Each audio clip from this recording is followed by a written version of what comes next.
একজন নিউরোলজিস্ট প্রতিক্রিয়ার সময়ের উপর একটা ওষুধের প্রভাব পরীক্ষা করছে 100টা ইঁদুরকে একক ডোজ বা পরিমাপ দিয়ে তাদের শরীরের ভিতর ইনজেক্ট বা প্রবেশ করে নিউরোলজিক্যাল স্টিমুলাস দ্বারা এবং তাদের প্রতিক্রিয়ার সময় মাপছে। নিউরোলজিস্ট জানে যে ওষুধ দিয়ে ইনজেক্ট না করা ইঁদুরের প্রতিক্রিয়ার সময়ের গড় হচ্ছে 1.2 সেকেন্ড। 100 ইনজেক্ট করা ইঁদুরের প্রতিক্রিয়ার সময়ের গড় হচ্ছে 1.05 সেকেন্ড এবং নমুনা পরিমিত ব্যবধান হচ্ছে 0.5 সেকেন্ড। তুমি কি মনে করো যে ওষুধ প্রতিক্রিয়ার সময়ের উপর প্রভাব ফেলছে? তো এটা করতে আমাদের দুটো অনুমান গঠন করতে হবে। আমরা বলবো প্রথম অনুমান হচ্ছে ফাঁকা অনুমান বা নাল হাইপোথেসিস, এবং এটা হচ্ছে ওষুধ প্রতিক্রিয়ার সময়ের উপর প্রভাব ফেলছে না। ফাঁকা অনুমান আমরা সবসময় ধরে নেব বর্তমান পরিস্থিতি যে আমরা যা বিশ্লেষণ করছি তা কোনো প্রভাব ফেলছে না। তো ওষুধ প্রভাব ফেলছে না, ওষুধ প্রভাব ফেলছে না দেখার আরেকটা উপায় হলো ইনজেক্ট করা ইঁদুরের গড় হচ্ছে, গড় ঔষধ সহ আমি এটাকে এভাবে লিখছি, গড় হচ্ছে 1.2 সেকেন্ড। ওষুধ ইনজেক্ট করার পরেও এটা ওষুধের প্রভাব নেই বলার মতো, কারণ হচ্ছে ইনজেক্ট না করলে প্রতিক্রিয়ার সময়ের গড় হচ্ছে 1.2 সেকেন্ড। আমি আবার বলছি, কারণ হচ্ছে ইনজেক্ট না করলে প্রতিক্রিয়ার সময়ের গড় হচ্ছে 1.2 সেকেন্ড। এখন আমরা বৈকল্পিক অনুমান বা অল্টারনেটিভ হাইপোথেসিস চাই। আমি মনে করি যে ঔষধের প্রভাব আছে, তো বৈকল্পিক অনুমান এখানে হচ্ছে ঔষধের প্রভাব আছে। অথবা এটাকে দেখার আরেকটা উপায় হলো গড় 1.2 সেকেন্ড না, গড় বা মিউ সমান না 1.2 সেকেন্ডের যখন এই ওষুধটা দেওয়া হয়েছে। তো আমরা কিভাবে বুঝবো যে বৈকল্পিক অনুমান বেছে নেব নাকি ফাঁকা অনুমানে ফেরত যাব? কারণ এখানে আমাদের ডেটা বা তথ্য যথেষ্ট নয়। আমরা এটা যেভাবে এই ভিডিওতে করব এবং এভাবেই সাধারণত বিজ্ঞানে করা হয়। আমরা এখানে ধরে নেব যে ফাঁকা অনুমান সত্য। আমরা ধরে নেব যে ফাঁকা অনুমান সত্য। ফাঁকা অনুমান সত্য হলে সম্ভাব্যতা কি যে আমরা এই ফল পাবো একটা নমুনা নিলে, এবং এই সম্ভাব্যতা অনেক ছোট হলে ফাঁকা অনুমান সত্য নয়। আমরা ফাঁকা অনুমান বাতিল করব এবং সেই ক্ষেত্রে আমরা বৈকল্পিক অনুমান বা অল্টারনেটিভ হাইপোথেসিস বেছে নিব। তো চিন্তা করি বা ধরে নেই যে ফাঁকা অনুমান সত্য, অ্যাজিউম H0। তো ফাঁকা অনুমান সত্য হলে এই ফল পাওয়ার সম্ভাব্যতা বের করব যে নমুনার গড় হচ্ছে 1.05 সেকেন্ড এবং নমুনা পরিমিত ব্যবধান 0.5 সেকেন্ড।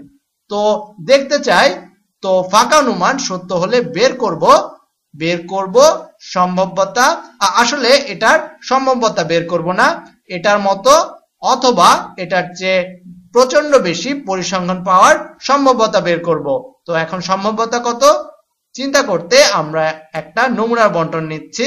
যদি আমরা ফাঁকা অনুমান নেই, নমুনার বন্টনটা এরকম, এটা সাধারণ বন্টন হবে। আমাদের ভালো নমুনা আছে, 100টা নমুনা আছে, তাই এটা নমুনার বন্টন, এটার একটা গড় থাকবে। এখন আমরা যদি ফাঁকা অনুমান বেছে নেই যে ওষুধের প্রভাব নেই, তাহলে সেই ক্ষেত্রে নমুনা বন্টনের গড় আর জনসংখ্যার গড় একই হবে। আমি আবার বলছি, তাহলে নমুনা বন্টনের গড় আর জনসংখ্যার গড় একই হবে, যেটা হলো 1.2 সেকেন্ড। তো নমুনা বন্টনের পরিমিত ব্যবধান কত? নমুনা বন্টনের পরিমিত ব্যবধান হচ্ছে জনসংখ্যার পরিমিত ব্যবধান ভাগ হচ্ছে স্কয়ার রুট বা বর্গমূল নমুনার আকৃতি। এখানে ভাগ হবে স্কয়ার রুট বা বর্গমূল 100। আমরা জনসংখ্যার পরিমিত ব্যবধান জানি না, তো আমরা এটা নমুনার পরিমিত ব্যবধান দিয়ে অনুমান করব, কারণ আমাদের এখানে নমুনার আকৃতি বেশ ভালো, নমুনার আকৃতি 100। তো এটা ভালো অনুমান হবে এটার জন্য, এখানে। তো আমরা বলতে পারি এটা কিছুটা নমুনার পরিমিত ব্যবধান ভাগ স্কয়ার রুট বা বর্গমূল 100, যেটা হলো যেটা হলো নমুনার পরিমিত ব্যবধান হচ্ছে 0.5 সেকেন্ড, 0.5 সেকেন্ড ভাগ হচ্ছে স্কয়ার রুট 100। আমরা জানি স্কয়ার রুট বা বর্গমূল 100 হচ্ছে 10।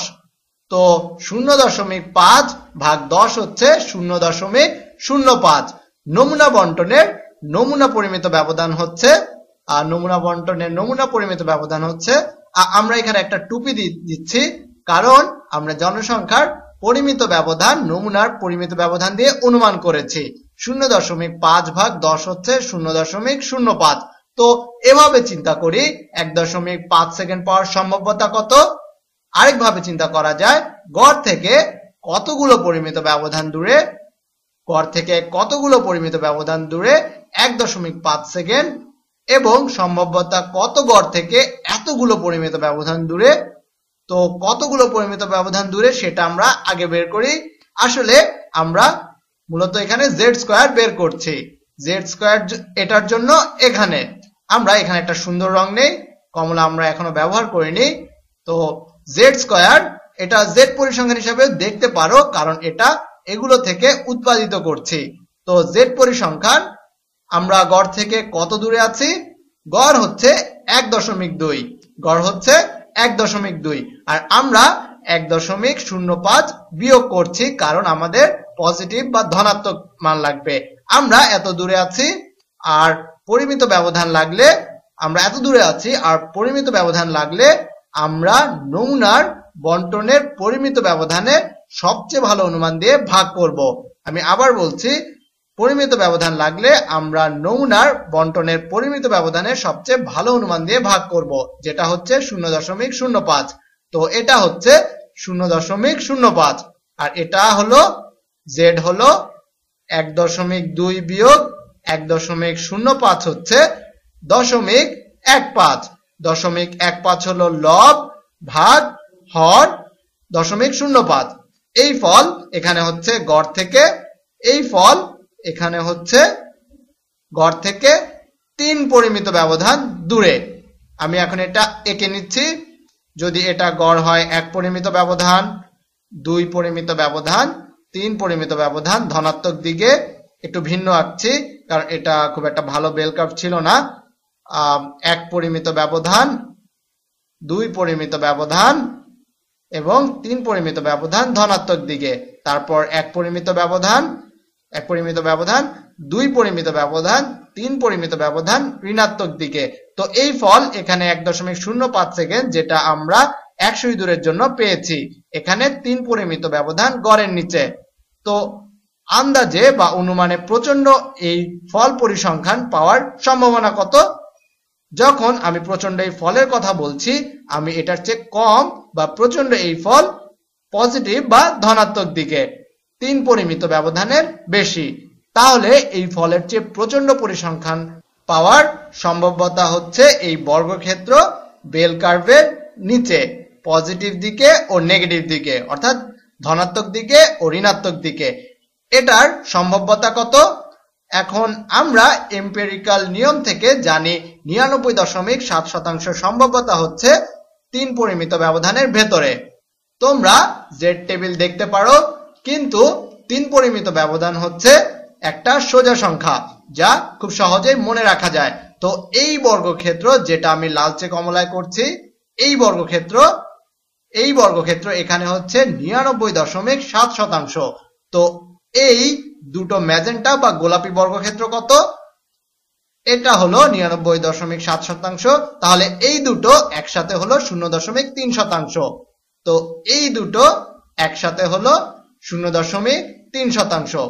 এভাবে লিখি, না ঠিক আছে, 0.3%, 0.3%, অথবা আমরা যদি এটাকে দশমিকে লিখি, দশমিকে লিখলে 0.003 এই বর্গক্ষেত্রের। তো প্রশ্নের উত্তর যদি ধরে নেই ঔষধের প্রভাব নেই, তাহলে এটার মতো অথবা এটার চেয়ে প্রচন্ড বেশি ফল পাওয়ার সম্ভাব্যতা হচ্ছে 0.3%।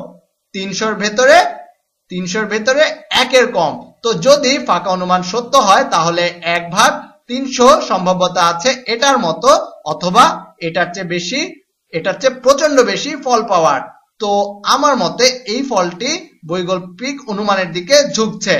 আমি এখানে ফাঁকা অনুমান বাতিল করব। আমি 100% নিশ্চিত নই, কিন্তু ফাঁকা অনুমান সত্য হলে মাত্র 1/300 সম্ভাব্যতা আছে এটা পাওয়ার। তো আমি এখন বৈকল্পিক অনুমান বেছে নেব। আর তোমাদেরকে কিছু লেভেল ও নাম যেগুলো তোমরা পরিসংখ্যান ও রিসার্চ পেপার বা গবেষণা থেকে দেখবে মূলত দেওয়ার জন্য এই মান বা এটার চেয়ে প্রচন্ড বেশি ফল পাওয়ার সম্ভাব্যতা দেওয়া আছে। ফাঁকা অনুমান বলে যে এটা হচ্ছে পি ভ্যালু। তো পি ভ্যালু এখানে পি ভ্যালু হচ্ছে মূলত প্রবাবিলিটি ভ্যালু বা সম্ভাব্যতার মান। পি ভ্যালু হচ্ছে এখানে 0.003। তো অনেক ছোট ছোট সম্ভাব্যতা আছে যে এই ফল পেতাম যদি ফাঁকা অনুমান সত্য হয়, তাই এটা বাতিল করব। এবং সাধারণত অনেকের একটা প্রবেশদ্বার থাকে। পি ভ্যালু যদি 5% ছোট হয় মানে 1/20 সম্ভাবনা, আমি ফাঁকা অনুমান বাতিল করব, কারণ 1/20 সম্ভাবনার কম আছে। এখানে 1/20 চেয়ে অনেক অনেক কম আছে। তো এটা শক্ত একটা নির্দেশক যে ফাঁকা অনুমান ভুল ও ঔষধের প্রভাব অবশ্যই আছে।